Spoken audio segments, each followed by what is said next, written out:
Мамлекеттик же муниципалдык жумушка алынардын алдында кыргыз тили боюнча тест тапшыруу солгундап баратат. Мындан улам мамлекеттик тилде тест тапшырууну көзөмөлдөш керек. Бул маселе жогорку кеңештин бүгүнкү жыйынында көтөрүлүп, мамлекеттик кызматка келген адам милдеттүү түрдө кыргыз тилин билиш керектиги белгиленди.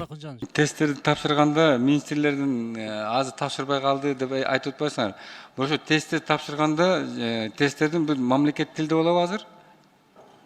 Мамлекеттик тилде 5 деңгээлде болот. А1-ден С1-ге чейин, А1, А2, Б1, Б2, С1. Ал эми расмий тилде 3 деңгээл. А1, А2, Б1 бардыгы даяр, өтүп жатышат. Кээ бир министрликтер министри баш болуп өздөрү келип өтүп жатышат. Кээ бир министрликтер анча сезбей жатышат. Мыйзам кабыл алынгандан кийин менимче бул абдан катуу күчөйт го. Кептин баары ушунда болуп турат. Эгерде ошо өтпөй калса кандай жоопкерчилиги болот? Өзү токтом боюнча Б1-ден төмөн тапшыргандар мамлекеттик муниципалдык кызматта иштөөгө акысы жок деген норма бар. Туура. Анда бул кыргыз тилин, эне тилин билгенге мындай бул мыйзам менен мындай жоопкерчилик кылып тапшырганга айтайын кылган мыйзам экен да. Бул туура. Кыргыз тесттин эрежеси боюнча мамлекеттик кызматка баратканда тесттин В1 деңгээлинен төмөн тапшырса, мамлекеттик жана муниципалдык кызматтарда иштегенге болбойт. Буга өкмөттүн кабыл алган токтому жол бербесин билдирди. Отурумдун жүрүшүндө депутаттар тарабынан кыргыз тилин сактап калуу үчүн латын алфавитине өтүү сунушталды. Кыргыз тилди сактап калуу үчүн, кыргыз тилине чын эле реформа кылыш үчүн биз латин алфавитине өтүш керек. Ушуга кандай дейсиз? Латын графикасына өтүү аракети 1993 жылы түрк тилдүү мамлекеттердин саммитинде вице-премьерлердин катышуусунда меморандумга кол коюлган. Биз да кол койгонбуз. Ал кезде Абдыган Эркебаев вице-премьер-министр болчу. Тилекке каршы андан бери саясий чечим алынган жок. Бүгүнкү күндө түрк тилдүү 6 мамлекеттин ичинен бир гана биз Кыргызстан кириллицада отурабыз.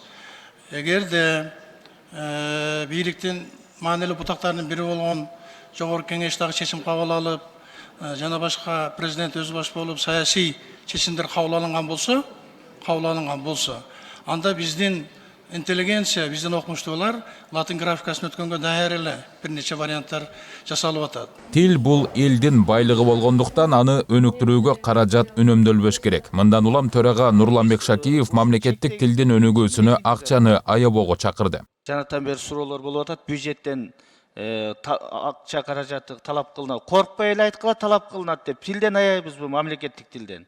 Талап кылынса бөлүп берели. Тилден аябаш керек. Анан кийин мына аяп жүрүп ушул акыбалга келдик да. Ошон үчүн коркпой эле ачык айткыла тескерисинче. Мына бул жака талап болот, тигил жака талап болот. Буга каражат бергиле деп. Тилден аябашыбыз керек биз. Мамлекеттик тил боюнча мыйзам долбоору экинчи окууда каралып жаткандыктан депутат Исхак Масалиев иш кагаздар боюнча маселеге токтолду. Эл өкүлү чет мамлекет жана эл аралык уюмдар менен байланыштарды түзүүдө мамлекеттик тилдин колдонулушуна кызыкты. Евразиялык экономикалык бирикме мүчөбүз. ООНдо мүчөбүз. ШОСто мүчөбүз. ОДКБда мүчөбүз. Анын баарына тең кыргыз тилинде жаза турган болобузбу эми расмий каттарды? Мамлекеттик тилде кайрылабызбы? Урматтуу жолдош Си Цзиньпин, урматтуу жолдош Путин деп. Же кайсы тилде? Суроо кимге? Исхак Абсаматович.